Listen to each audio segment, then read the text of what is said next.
हो मावशी, मी झाडाचं सर्वे करायला आलो. मला थोडी माहिती देता का झाडाची? हो, विचार की तुला काय माहिती पाहिजे ती. मला सांगा, या झाडाला आंबे लागले होते का? हो, लागले होते की.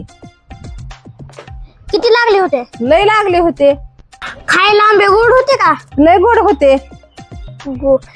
हे झाड कशाच आहे? हा, माझी टिंगल करतोच का?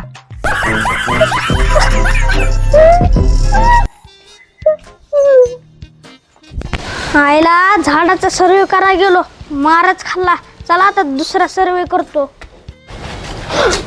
आईला बघू ना, आता बघून सर्वे करतो. ए पोरे, मी सर्वे करायला आलोय. मला थोडीशी माहिती सांगशील का या बघून? ये, आता झाडाचा सर्वे करून आलात ना, आता बघून करायला का? बघू करा तुझ्याकडे जरा.